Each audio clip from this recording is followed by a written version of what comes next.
In this video, we are going to understand why we can use the require non null. So now we take one string str value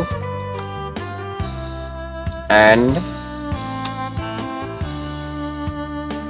print out.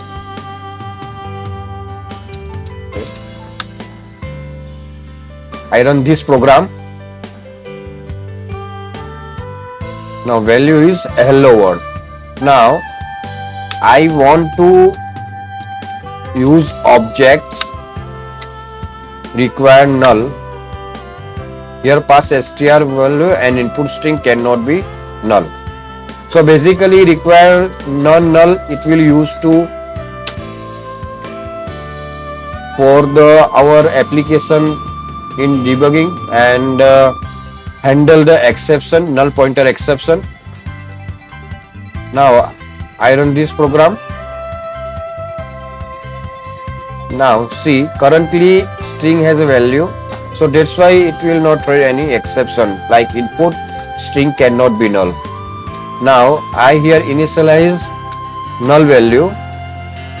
Now it would be throw exception input string cannot be null.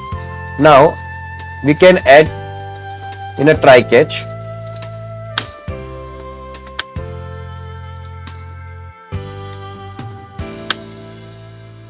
Can handle using exception,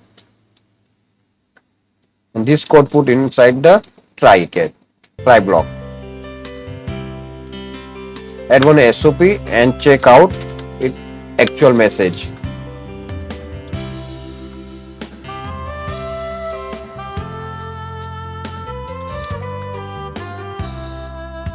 Now I run this program.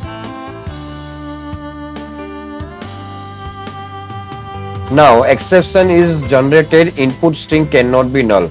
Now here I also add any custom message. Value is not present. So if value is not available in a string objects clear well, then it would be throw value is not present exception. Now value is not present. So it will help to debugging in our program, and we can check out value has value object or not.